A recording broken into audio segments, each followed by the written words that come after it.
What is happening? Welcome to the first ever YouTube video. So the reason I suppose that I made this account is I have signed up to do the biggest challenge that I'm probably ever going to face in my lifetime. On the 30th of May this year, I'm going to be running 108 miles for the Northern Ireland 100, which is a 108-mile ultramarathon with a 36-hour cutoff point. It's basically 4 back-to-back marathons, and I'm doing it for a good cause. I'm doing it to raise money and awareness for Action Cancer, because I unfortunately have known a lot of people within my close circle and around my family who have been diagnosed with cancer, and I've seen the impact that it's had on them. I've seen the impact that it's had on family members and everything as well. And Action Cancer do an absolutely amazing job. So I'm doing it to prove to myself and to other people that you can do anything that you put your mind to, but I'm also doing it to raise money for this amazing charity as well. So this YouTube account is essentially going to be a little bit more behind the scenes into who I am, my coaching, my running journey, what I'm going to be doing prepping wise between now and the ultramarathon at the end of May. So what the training program is going to look like, how I'm going to be planning for it, what kit I'm going to be using, how I'm going to be fueling the performance side of things, because I'm a qualified nutritionist, so I'm going to be doing all of the performance nutrition myself as well. And I'm basically going to be documenting my journey from where I'm at right now to achieving this absolute monster of a goal further down the line. So a lot of this is just going to be a little bit more like behind the scenes into who I am, and sort of taking you guys on this journey with me and showing you all of the good days, the bad days, the highs, the lows, and sort of everything in between. So it's going to be a little bit more personal, a little bit more in depth to obviously what you guys would usually consume on whether it's Instagram or Facebook, or if you're tuning in from listening to the podcast. But for anybody that is here, I just want to say thank you. I'm very, very grateful that you're here listening to whatever it is that I have to say. But to give you guys a little bit of insight into, I suppose, who I am and why I've decided to sign up to this. I am 31 years old, hard to believe. Time is flying so fucking quickly. But I've never always been an active person. I avoided PE in school. I didn't do any physical activity or exercise. I used to leave my PE kit underneath the bench just so I didn't have to do anything. I was never a sporty person as a kid. I didn't go outside. I didn't do any kind of exercise or anything like that. And I was just a massive nerd, really. In my younger years, I was a big introvert. I would just sort of lock myself away and play games all day, every day. Played World of Warcraft, Counter-Strike Source, 2 of the best games I've ever played in my life. But I use these as like a form of escapism from the demons and the negative thoughts and stuff that I had going on inside my head. It was a way for me to escape from that sort of reality. And then the older I got, started drinking from a very young age.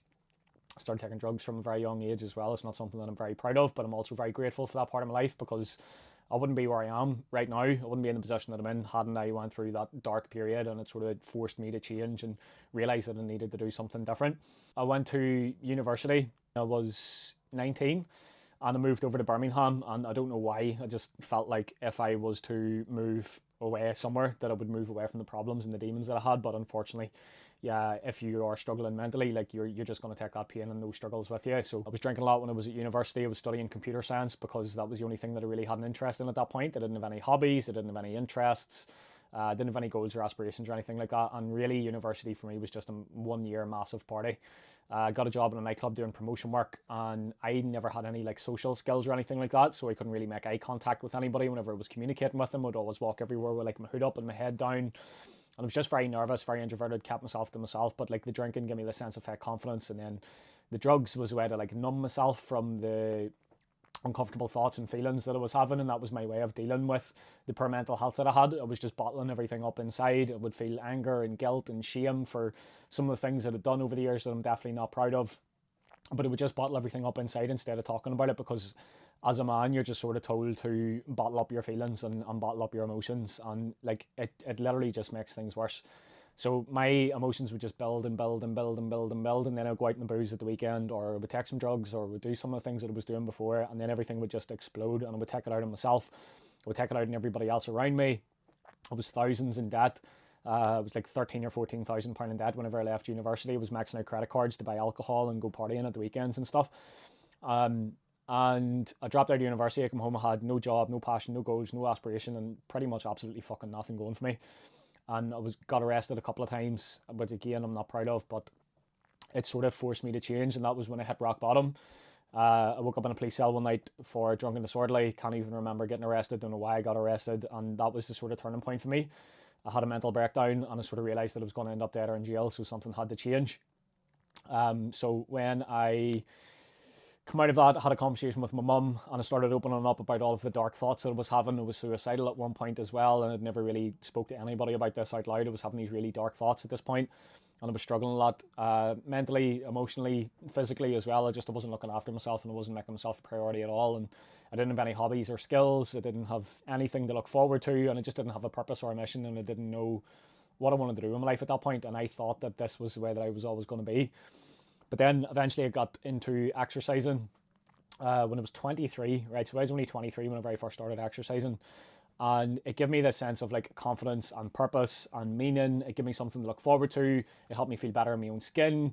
It helped me see progress. It gave me purpose in life. And I swapped one addiction for another. I swapped the addiction of drink, drugs, and partying to the addiction of like eating clean and exercising.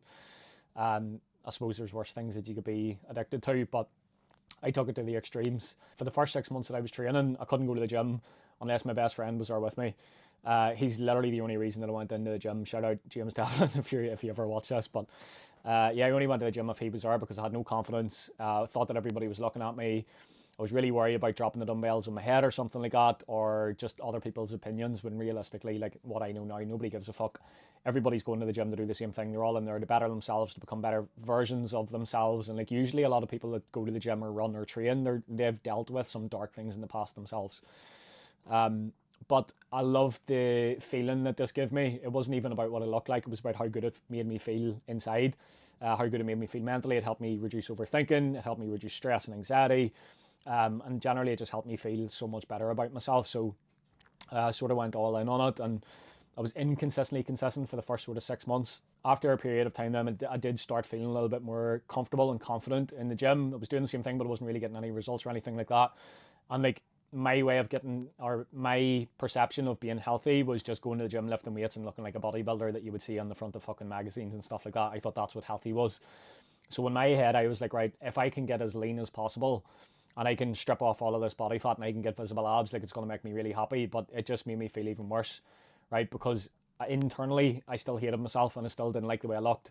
I still had all these demons that I was trying to fight as well. So I got down to a level of leanness and starved myself to get there. I was taking extreme fat burners. I'd done shake diets, cut out carbs for over a year, had a really bad relationship with food, really bad relationship with scales, really bad body image. And this is something that I sort of struggled with for a number of years. Even when I first qualified as a personal trainer, like I was still struggling with a lot of this stuff. And it's only through trial and error, years of experience, going through the depths of this stuff myself, and obviously becoming more educated, doing courses, doing podcasts, listening to audiobooks, reading books, self-educating myself over the years, that I've sort of learned how to overcome that challenge. But the running journey, I suppose, sort of started for me back in lockdown, like it did for most people, right? Because obviously I had just started working in the gym at this point. Just felt like I was sort of starting to get my life together, and then all of a sudden overnight it was fucking took away from me, because the gyms were closed. So the only thing, the purpose that I had in my life at that point was gone. Couldn't go to the gym, couldn't exercise, couldn't work, and I just didn't really have anything to focus on outside of that. Obviously, you couldn't see anybody or anything like that. We took into the running, even though I hated it. And like at this point, 2019, I could not run for 30 seconds without feeling like I was hyperventilating. But the more I'd done it, the more progress that I started to see, and I started to enjoy how it made me feel afterwards, and it cleared my head. It helped me reduce stress and anxiety, and it just made me feel really good about myself, and I sort of went all in on it because the gym was closed.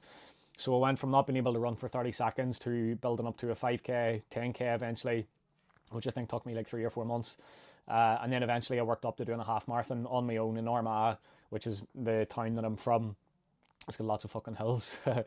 And then after I'd done the half marathon, I stopped running because I didn't have a goal anymore. I didn't keep pushing it on. I didn't maintain it. As soon as I'd done the half marathon, I just quit. And that was the end of my running career back in 2019. I just stopped completely. And then I went back into bodybuilding. Not that I look like a bodybuilder, as you can tell. Looks like, yeah, I got back into like bodybuilding and strength sort of style training once I got back into the gym. And then I just sort of stayed consistent with that for a couple of years, because that's the only thing that I knew at that point. And like my training focus was always on what I looked like. So it was going to the gym to lift weights, to build muscle, because of what I thought other people would think about me instead of what I actually thought about myself. And then once we moved to Australia, so Carla and I moved to Australia 3 years ago, and I was still working with a bodybuilding coach at the time. I'd just come back from a family cruise on holidays, and I restricted myself that much. I lost 14 kilograms in 12 weeks, and I actually got a pretty amazing result, I would say. And I put a lot of grit, a lot of effort into it, and it was a lot of work. But I felt the worst that I've ever felt about myself at that point. Like every time the number in the scales went up, I self-destructed. I would beat myself up. I would feel really guilty about it.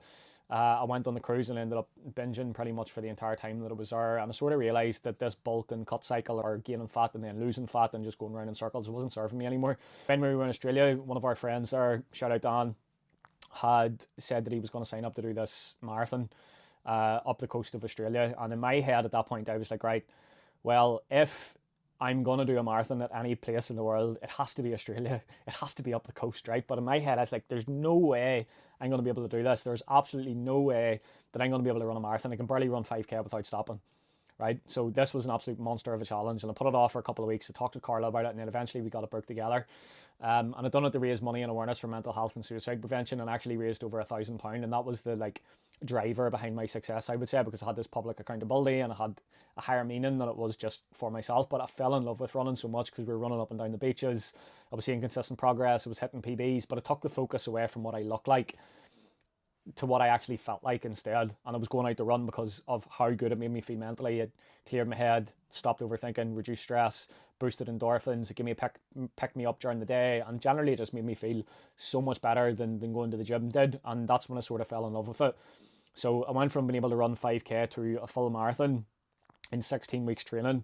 And the first marathon that I got a 3 hour and 26-minute full marathon, which was absolutely insane. And I was so proud of myself for that. It was probably one of the proudest moments in my life, actually. Whenever we crossed the finish line, I burst into tears crying because it was so emotional. Because at that point, it was probably the first point in my life that I'd actually truly felt proud of myself.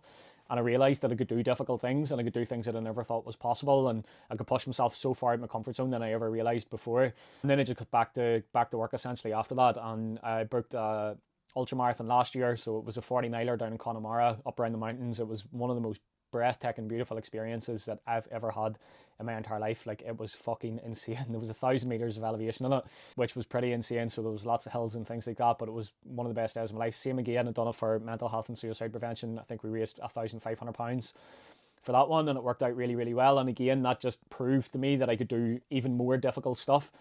I was able to run a marathon, and then I was able to run this ultramarathon 40-miler, and then it sort of got me thinking, okay, what's next? What can I do now to push myself physically and mentally to limits that I've never been before? And I was looking, once we came back from our travels in Vietnam last year, and it's great. I was having a look through all of the different kinds of races, and the Northern Ireland 100 stood out to me because it's the hardest race essentially that you can do in this country, in Ireland, Northern Ireland anyway. And it's 108 miles through bogs, mountains. There's 4,500 meters of elevation, and not a lot of people actually finish it. There's a 36-hour cutoff point for it. It's all self-guided, so you have to do your own navigation and stuff yourself. You have to fuel everything yourself. You have to make sure that you bring your own kit and everything with you as well. I was like, right, this sounds like something I want to do. But I had that self-doubt in my mind, and it was like, there's no way you're going to be able to do it. It's 108 miles. It's 3 times more than you've ever ran before in one go. It's 4 back-to-back marathons. Who the fuck do you think you are? But that's why I want to do this as well, is to prove to myself, but also prove to other people that you can literally do anything that you put your fucking mind to. So as much as this is an absolute monster of a challenge, and it seems so far away from where I am right now, I'm just going to be taking it one day at a time, 1 week at a time, one fucking run at a time. I'm just going to build it slowly but surely from there, and I'm going to put absolutely everything into it. So I'm going to be running 5 days a week. Generally, what I will be doing is 2 easy runs, an interval session, and then a longer run at the weekend, and another easy session in between that, or a recovery session essentially. But as we start to progress here, so we are 18 weeks out at the time of recording this, and once we start 16 weeks out, we're going to start building up the mileage. A lot of the preparation that's going to have to be done for this is going to have to be up through mountains, doing lots of hills and stuff around the local area that I'm living in as well, to get my body used to the terrain. So there's lots of planning, lots of preparation, and lots of work essentially is going to be put into this. And the reason that I'm making this YouTube account is because I want to document my journey. First, I want to push myself outside my comfort zone and make YouTube videos because it's something I've been fucking procrastinating on for over a year. 2, I want to prove to myself and everybody else that you can do anything that you put your mind to. And 3, obviously I'm doing it for an amazing cause to raise money and awareness for Action Cancer. So on this account, I'm going to be sharing the good days, the bad days, the highs, the lows, the preparation, the training blocks, the mental blocks, the nutrition side of things. I'm going to be sharing everything along my journey between now and then, just to keep you in the loop, to show you how I'm going to be doing things and how I'm going to be preparing for this challenge of a lifetime, essentially.